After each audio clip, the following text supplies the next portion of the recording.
Hello, everyone, and welcome back to the podcast. I'm your host, Ajoe21love, here with the episode number 46 of Sports Overview Topics. Mostly today, all for that matter, will be about the NFL draft and mostly football related. Uh, Usually, I try to gel in some little topics from numerous sports, the NFL, NBA, but mostly for today, it's all about the draft and Aaron Rodgers. Those are two topics I'm mainly going to go over today. So, again, thank you for joining me. If you're new to the podcast, like and subscribe. Click on that bell. Thank you all. And let's get into it, shall we? So, for those who know, pretty simple. The NFL draft, for 2021 happened Thursday through Saturday, rounds 1 through 7. Uh, was very entertaining, very exciting. Um, Definitely was rejuvenating in the sense that we had a normal draft this go around today. It was in Cleveland. Everyone there was vaccinated.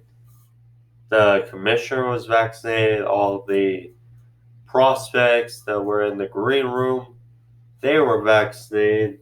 Um, so all safe, all healthy. Um, it was good. Um, we saw the hugs between the commissioner, the jerseys. We had some legends show up. It was all fun. Uh, it just made for a good spectacle and just good to see during while we're still in the midst of this pandemic, but good to see a normal draft again. Well, the draft last year was fun, but this draft just really fun. So, getting into it. So, now I said numerous times, and I think everyone can pretty much agree that the draft didn't really start till pick number 3. The reason I say that is because we really knew that Trevor Lawrence was going to go first overall and Zach Wilson second to Jets, Trevor Lawrence Jags. Now, there was a bunch of hype around, well, could be Mac Jones, could be Trey Lance, or Kyle Shanahan and John Lynch butting heads. To be the case, it was Trey Lance. Uh, Now, initially, because after letting it digest after a pick and figuring out the team's direction for the pick going forward, what it means, well,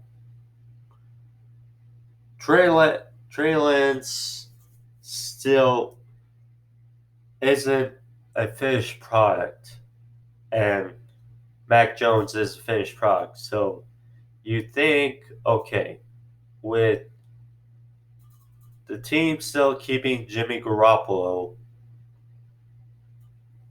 it kind of makes sense because Mac Jones, you know who he is. You can plug him right away. He can be a starter. Trey Lance has only had one full year of starting back in 2019.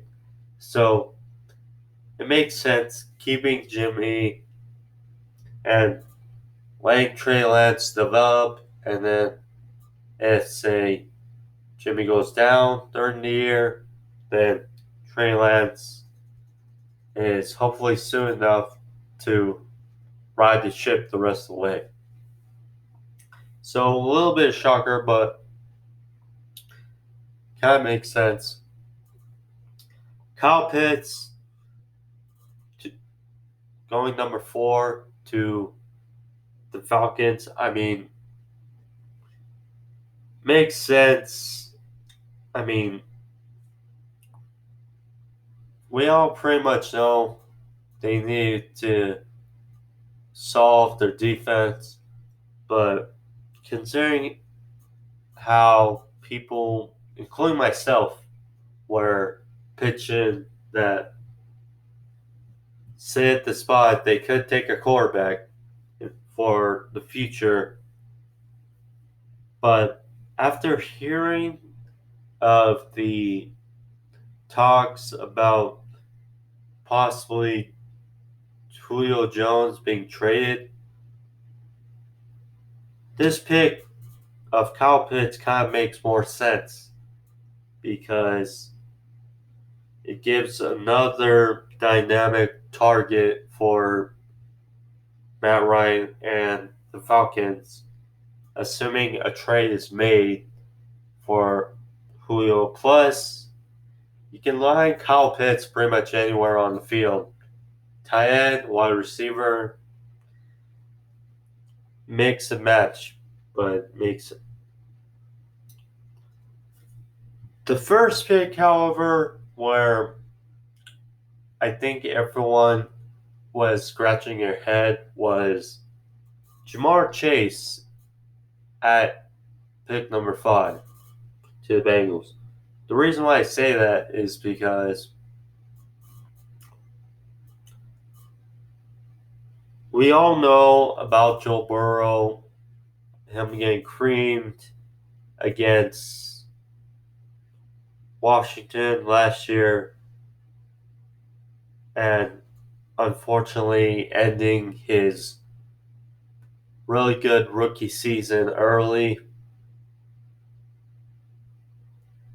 And the logical thing would be to draft either Penei Sewell or Rashawn Slater. They reunite Joe Burrow with his former LSU wide receiver Jamar Chase, and they go the different route. They add a weapon for the Bengals. Now, they already have a quality receiving core, but this adds to it. And later they went with a few linemen in the draft who hopefully are going to pan out. So I guess it makes sense because they, in the Bengals' eyes, they probably thought, okay, if we draft Penei Sewell or Rashawn Slater and we wait till the second round, is there going to be a good enough wide receiver we can add then? Or the O-line core that many people are talking about is deep enough that we can draft Chase here and then go later in the draft to pick up some more. And they did draft, like I said, some linemen, Jackson Carman, for example, in the second round.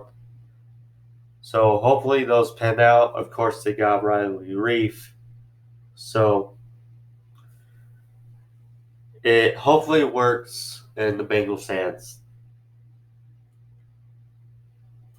Jalen Waddle to Dolphins made sense. Penei Sewell, I think, was the right pick for the Lions ultimately with how it panned out. Because, Dan Campbell in his press conference, biting kneecaps, all that stuff. I mean, they want to get physical, and throughout this draft, they did.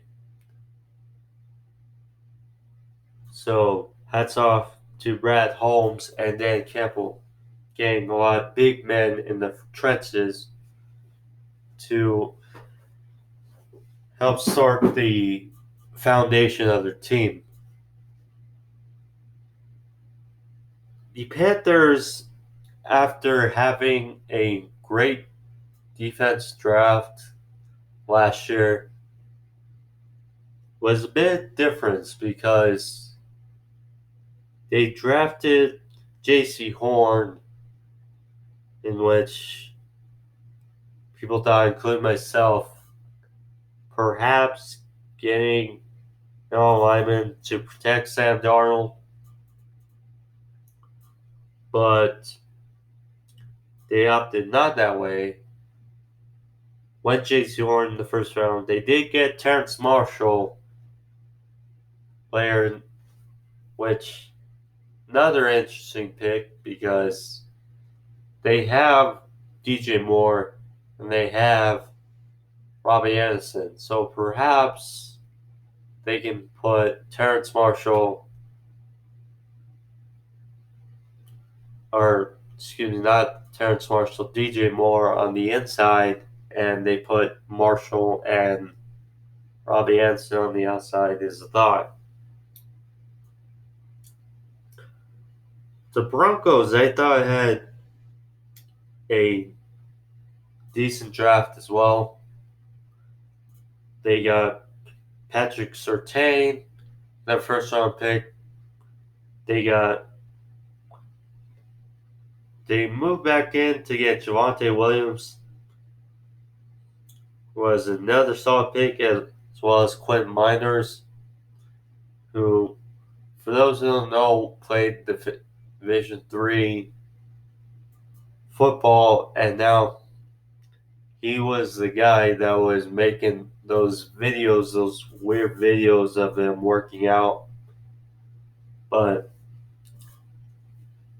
ultimately, it worked out. The Cowboys, I say, did an interesting draft.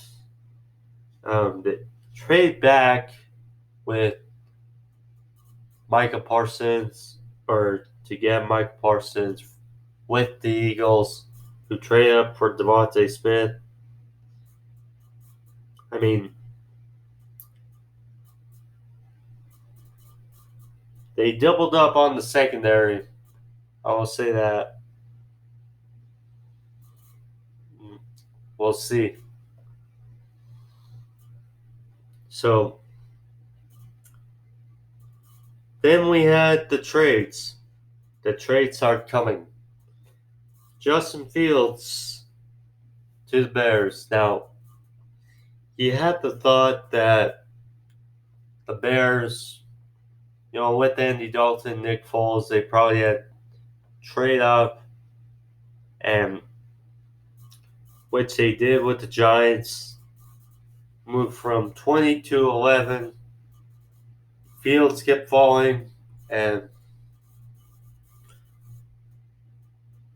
I think they had a solid draft for the offensive side of the ball for the Bears. Justin Fields, Tevin Jenkins, the tackle they got, Orbom, sorry if I butchered his name, Khalil Herbert. They got some solid picks on the offense side.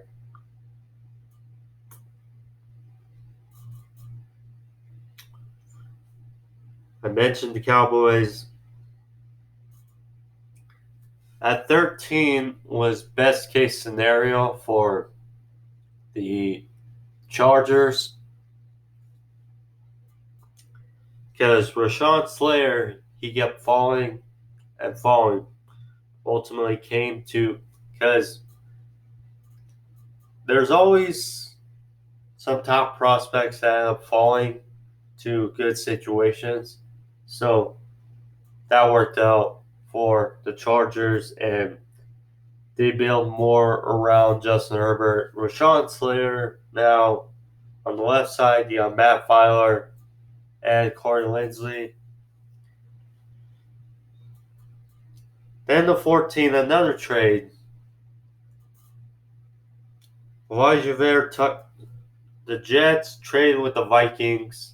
They came up to get Elijah Tucker,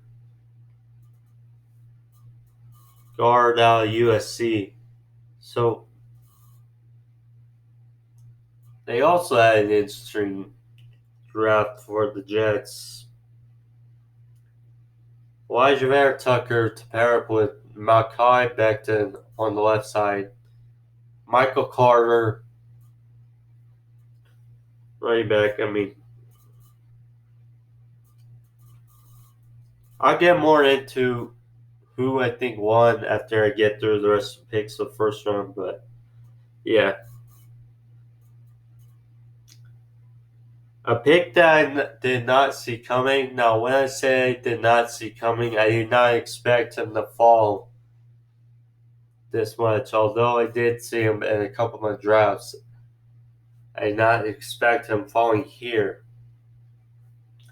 But Mac Jones,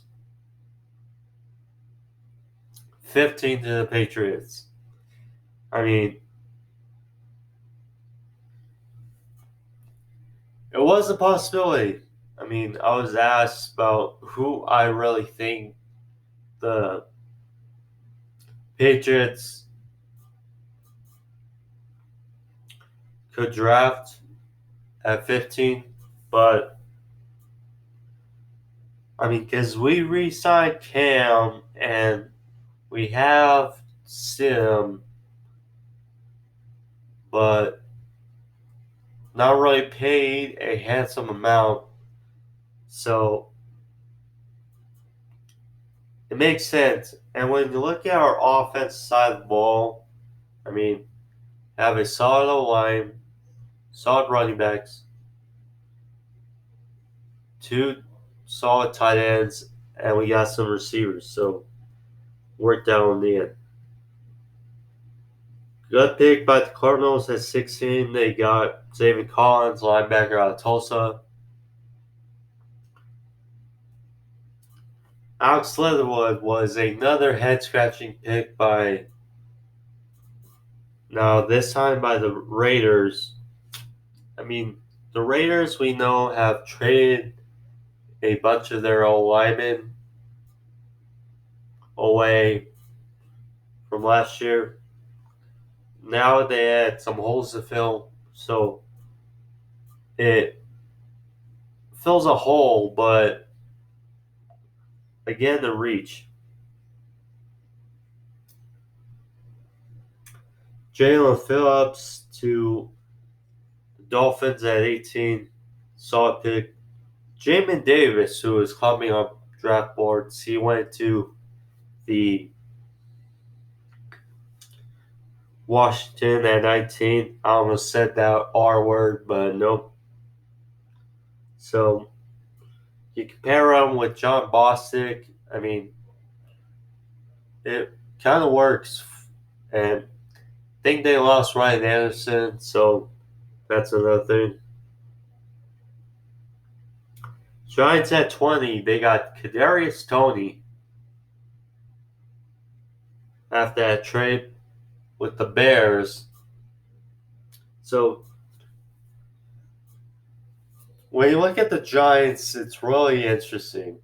So now they got Sterling Shepard, Kenny Galladay, Darius Slayton, Kadarius Toney, Evan Ingram, Kyle Rudolph, Saquon Barkley is coming back. It's really interesting. It's up to Daniel Jones, though, as well said. The Colts got Kwity Paye at 21. Again, adding to that D line, replacing Justin Houston, I'm assuming. Excuse me. So they still have DeForest Buckner, so Kwity Paye, I assume, is on the other side. And they still have Darius Leonard, so solid front for the Colts. Caleb Farley. Now, I did not know about his surgeries. I mean, I had him going to 16 to the Cardinals, but again, I did not know about the surgery, so I was surprised why he kept falling throughout the news. But nonetheless, he stops falling to the Titans at 22. It's a solid pick, assuming he's healthy. Him and Jackrabbit on both sides can make a really interesting duo at corner for the Titans. Christian Darrisaw, then taken by the Vikings at 23 out of Virginia Tech. Ultimately works out because they lost Riley Reef and they plug in now Christian Darrisaw. I mean, there's still curiosity that they may move Cleveland back to left tackle, but solid pick. I mean, they got some extra picks out of it, and they still managed to get Darrisaw. So good for Vikings. 24, Najee Harris to the Steelers. I mean, not surprised of it. I thought perhaps they would go O-line first and then Najee Harris or running back because there were some very good running backs in this draft.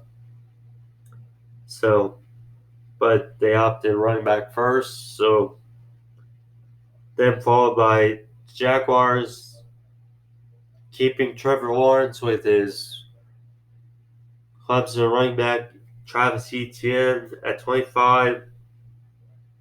I mean, at first it was head stretching, but then once you realize that Travis Etienne can more on the perimeter running back, whereas James Robinson is between the tackles, it does make sense. Greg Newsome, the second, went to the Browns. Solid for them. They are beefing up the secondary. Rashad Bateman for the Ravens. They add another target. Payne Turner to the Saints.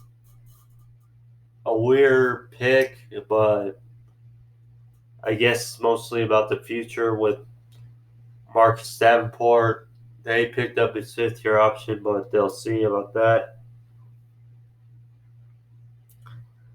Eric Stokes, I mean, that was a weird pick. I think we can all agree. Him over Tyson Campbell. I don't know what the Packers are doing. Rousseau to the Bills. He fell quite a bit, but stopped at the Bills.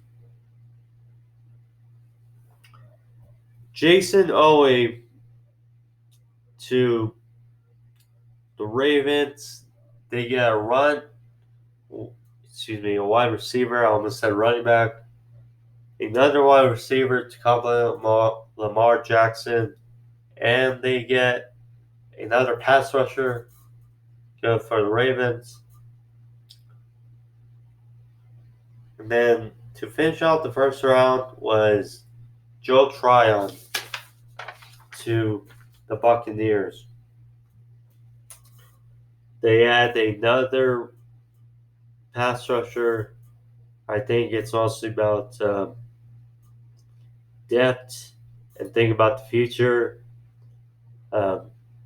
Jason Pierre-Paul's on the last year of his deal, so we'll see. But interesting.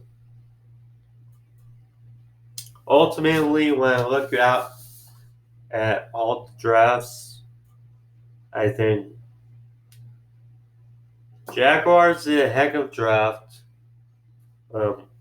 They obviously Trevor Lawrence, ETN, Tyson Campbell, I mean, it worked out for them. The Jets, I think, also did a heck of a job. Along with Zach Wilson, they got Vera Tucker, Elijah Moore, and Michael Carter, all who seem to be expected to contribute on the offense side of the ball. So good for the Jets.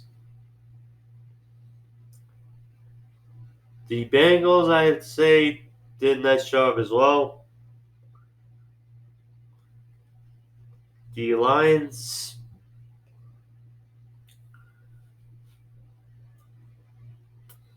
they did a quality job, I think, too, getting their foundational pieces with Penei Sewell, Levi Ozurway, uh, defense tackle Cook out in the first round, and another defense tackle as well. I mentioned the Broncos. The Vikings, I think, did a hell of a job as well. They got Daryl Shaw. They got Kellen Mond, who was a bit of a surprise, but they got Kellen Mond, their quarterback, seemingly the future after Kirk Cousins. It looks to be. They got Patrick Jones the second as well. So some solid picks for the Vikings, as well as Wyatt Davis out of Ohio State. So good for the Vikings. The Patriots, I'm biased, but I think they had a solid draft as well with Mac Jones, Christian Barmore, um, and Ronnie Perkins. They did a heck of a job with their 3 picks.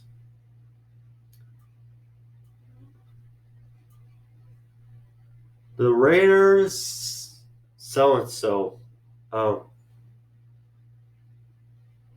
mean, they did get Leatherwood, and they also got Trayvon Morey, who fell in the second round. So, helping out their defense, they actually doubled up on safeties. So, Cardinals, also a good job drafting David Collins and Rondo Moore. The Dolphins, heck of a job. They got Waddle, Jim Phillips, Javon Holland. That pretty much covered their whole draft for 3 first rounders, really. The Bears, I mentioned as well. Ryan Pace pretty much saved himself with this draft. A heck of a draft for the Bears.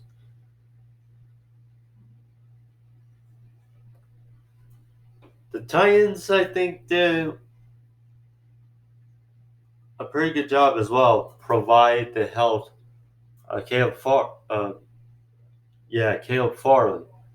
They also got Dylan Raines, who is hopefully going to turn out how Isaiah Wilson did not last year.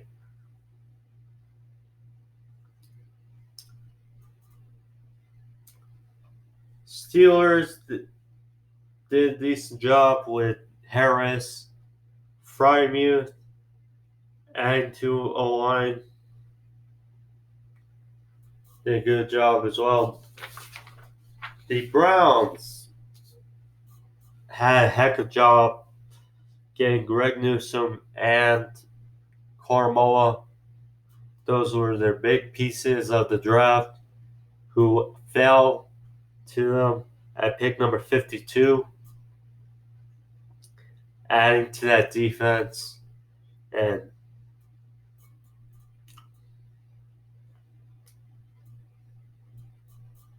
The Saints had probably the most confusing draft, I must have to say. Now, credit, they don't have a lot of holes on their team, but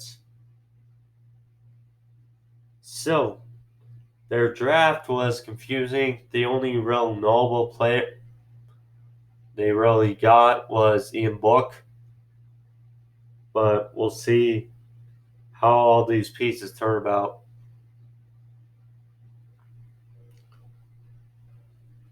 Bills, Ravens, and Bucks all had good drafts as well. I must say,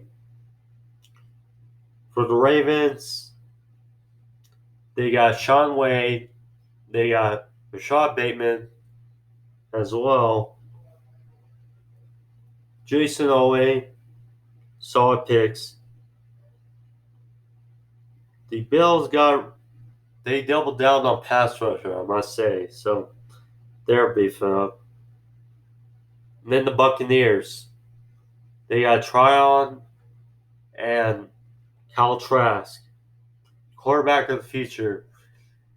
For I knew they were going to take a quarterback some way. I just didn't think it would be then, but it works out. Okay, so those are my thoughts on the draft. Now we got we got the release of the schedule of the 2021 NFL regular season in a couple weeks. So look forward to that. Um, Also, since draft happened, I made some changes in my power rankings. Interesting. So, some notables. So, I moved the Rams and the Browns into the top five, or or I moved the Rams and Browns up a spot, and I moved the Packers a little down because I think their draft was pretty so-so. I mean, besides Marty Rodgers, it was iffy, and Josh Myers, but pretty iffy, I must say. And with the talk about Aaron Rodgers, I don't know. If Aaron Rodgers was currently on the team, I would have them in the 20s.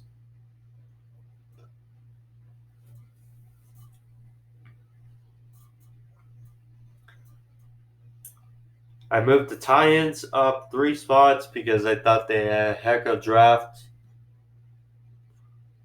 on their pieces. I moved the Saints a little down because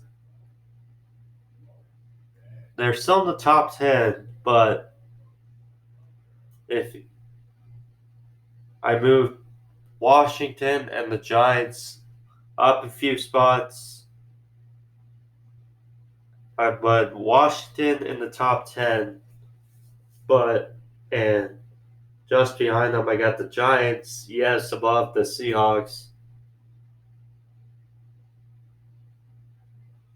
Now, you're going to be saying that, or people are probably saying, well, Seattle won the division last year and the Giants did not finish 500. Well, when you look at the aura of the team, Giants look to have a better team with what they have, with all their pieces on offense and on the defense side. I mean, Blake Martinez, Leonard Williams, Dexter Lawrence, Adoree Jackson, James Bradbury, Xavier McKinney, Jabril Peppers, etc. Seahawks at 12.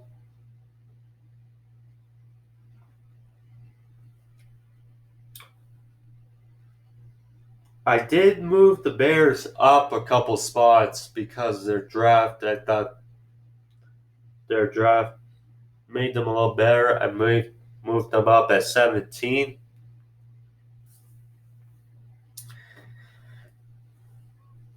So I like the direction.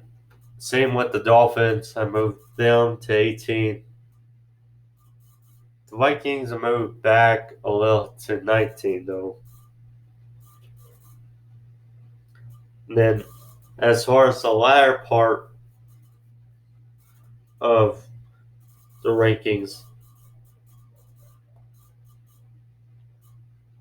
I moved the Jaguars up, or moved the Panthers up a couple spots, 26.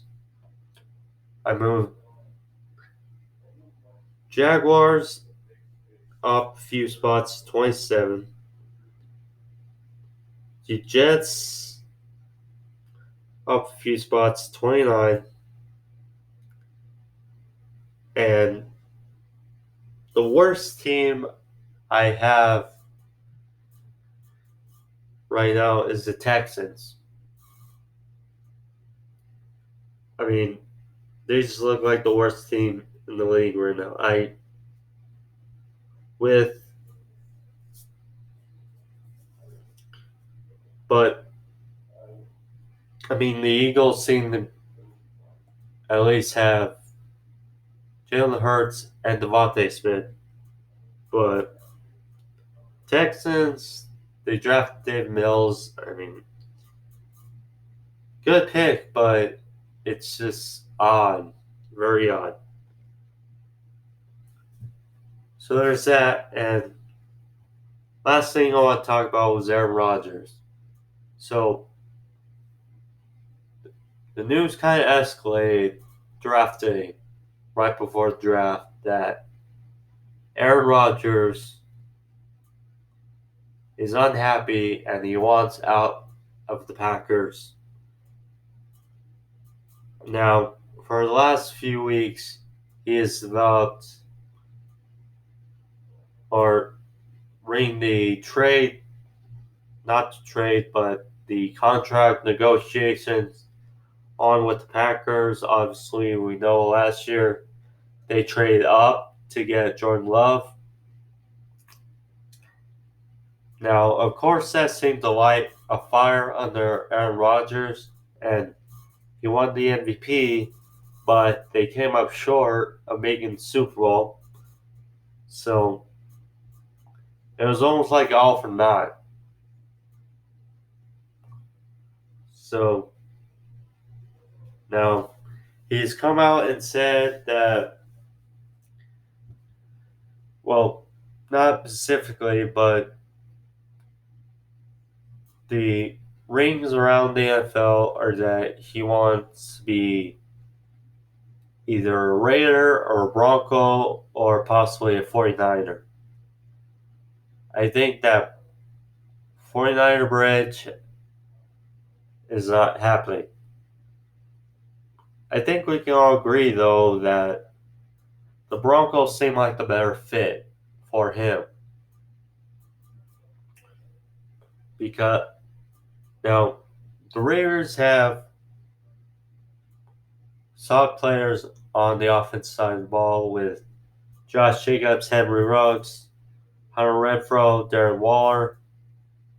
I just think, though, when you look at the receivers and whatnot on the Broncos side of the ball and the unknownness with Drew Lock, you got Cortland Sutton coming back, you got KJ Hamler coming back, you got Jerry Jeudy, you got Noah Fant, you got improving O-line. I just think it's probably a better fit for Aaron Rodgers to go to the Broncos, but that's my 2 cents on it. So, thank you all for joining. That was the podcast today. Thank you all. I'll be back Thursday with AW Blood Guts review, but thank you all. See you Thursday. I'll also be back with another episode next week of Sports Overview Topics. So thank you. Be safe. Peace.